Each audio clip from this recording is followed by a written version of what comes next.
प्रणाम साथियों, राधे राधे, जय श्री कृष्ण, जय श्री राम। कैसे हैं आप सब? आशा करता हूं पूर्णतः स्वस्थ और प्रसन्न हैं। इसी के लिए किशोरी जी के चरणों में मेरी प्रार्थना है। तो दोस्तों, एक बार फिर मैं हाजिर हूं कुछ अच्छी, कुछ सच्ची और आपकी हित की बातें लेकर। हित की बातें, मैं हमेशा आपके हित की बात करता हूं, मेरा कोई लालच नहीं है।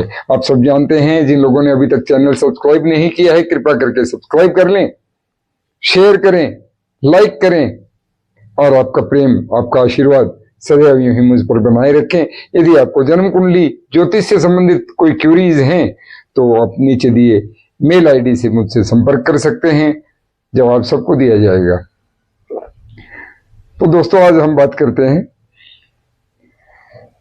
ज्योतिष कितना वृहद है, कितना बड़ा संसार में फैल गया है। और आजकल तो मारामारी मची है भाई साहब, बाढ़ आ गई है ज्योतिष की।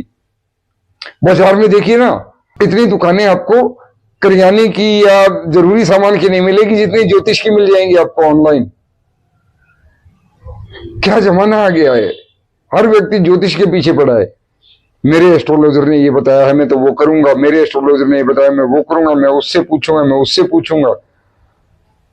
हर काम ज्योतिषी से पूछ के हो रहा है, हर काम ग्रह स्थितियां देखकर हो रहा है, हर काम उपायों से हो रहा है। क्या जमाना आ गया है।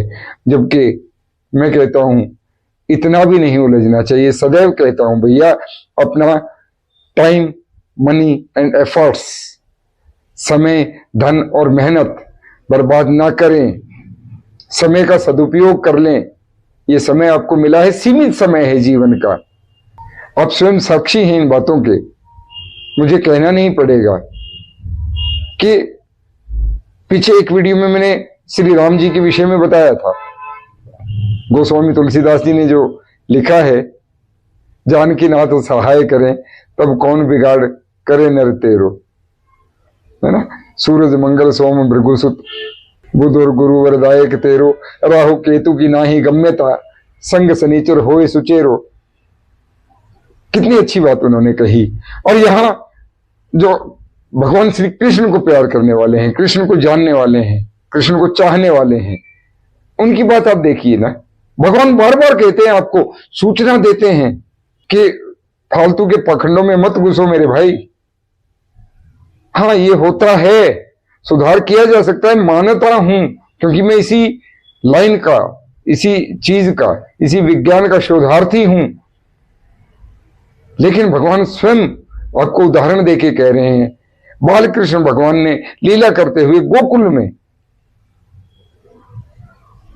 बाल लीला जब कर रहे थे, मां जसोदा के संग मिट्टी खाने का प्रकरण रचा और अपना मुंह खोलकर दिखा दिया कि मां, और ये आप सब लोगों को दिखा दिया, सिर्फ मां जसोदा को नहीं, कि मैं इन सकल ब्रह्मांडों का स्वामी हूं। अनंत कोटि ब्रह्मांड मेरे ही भीतर समाये हुए हैं। 9 ग्रह, 12 राशियां, 27 नक्षत्र की तो औकात क्या है। अनंत कोटि ब्रह्मांड मेरे ही मुख में समाये हुए हैं।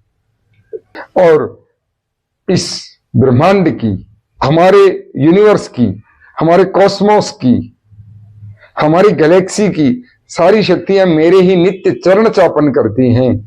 मेरे ही चरणों में सारे ग्रह नक्षत्र पड़े होते हैं। तो क्यों नहीं समझते हो यार। मैं बार बार एक शब्द कहता हूं ना, खूब नाम जप किया करो, प्रकृति से प्रेम किया करो। भगवान श्री कृष्ण ने क्या किया है, यही तो किया है ना, प्रकृति से प्रेम किया है, प्रैक्टिकल से प्रेम किया है, और कर्म पे बल दिया है। अपने कर्म सुधारिए, अपने कर्मों पर पूरा भरोसा रखिए। ज्योतिष सेकेंडरी चीज हो सकती है, प्राइमरी नहीं। इसे सेकेंडरी मान लीजिए। श्री कृष्ण श्रीमद् भागवत गीता में भी कहते हैं, हे अर्जुन, इधर उधर मत भटक, तू मेरी शरण में आ। क्यों ना उस परम हितकारी की शरण ले ली जाए। तो फिर वो ग्रह, नक्षत्र, यूनिवर्स, कॉस्मोस, ये सब जब जिसके अधीन है और हम उसके अधीन हों, उसकी मर्जी के अनुसार कार्य करें, तो क्या हमारा कोई कुछ बिगाड़ सकता है? विश्वास कीजिएगा, जरा गौर कीजिएगा। लेकिन मनुष्य है और ये कलिकाल है भैया, कलयुग में कहना ही क्या है। लगे रहिए। शाबाश। राधे राधे बोलते रहे। बार बार मैं कहता हूं, नाम जप करें, प्रकृति की सेवा करें, प्रकृति की रक्षा करें। आज प्रदूषण की वजह से हमारे देश का क्या हाल हो रहा है, आज करप्शन की वजह से हमारे देश का क्या हाल हो रहा है, गला काट प्रतिस्पर्धा चल रही है, इंसान इंसान का दुश्मन बना हुआ है। किसी भी प्रकार हमें धन की प्राप्ति हो, पीछे एक छोटी सी लीला 2020 टू 2022, 2 साल में भगवान ने दिखा दी क्या औकात है इंसान की। लेकिन हमें विश्वास कहां हो रहा है, हम तो फिर उलझे हैं ना इन्हीं बातों में। तो मैं आप सबसे प्रार्थना करता हूं कि ठीक है, एक्सपेरिमेंट्स कीजिए, करने चाहिए। हर आदमी को अपने जीवन की गुणवत्ता में सुधार का अधिकार है, करनी भी चाहिए। लेकिन सच्चा सुधार तभी होगा जब आप श्री हरि की शरण में होंगे और हृदय से, सिर्फ शरीर से उपाय करने से कुछ नहीं होता, हृदय से जनहित के लिए, प्राणी हित के लिए, प्रकृति हित के लिए कार्य करेंगे, समर्पित हो जाएंगे। हे प्रभु, जैसा आप कहेंगे मैं वैसा करूंगा, तब उनकी शरणागति प्राप्त होगी। और शरणागति प्राप्त हो गई, सीधे प्रकृति पूछेगी कि बता तुझे क्या चाहिए। विश्वास करें। तो हमारे हरियाणा में एक कहावत है, जो राम की नहीं मानता वो गाम की के मानेगा। तो भैया मान जाइए, खूब प्रकृति की सेवा करें, प्रकृति की रक्षा करें, स्वयं को स्वस्थ रखें, खुश रखें। यही आपकी ड्यूटी है। राधे राधे बोलते रहें, नाम जप करते रहें, शरणागति भी मिल जाएगी। राधे राधे।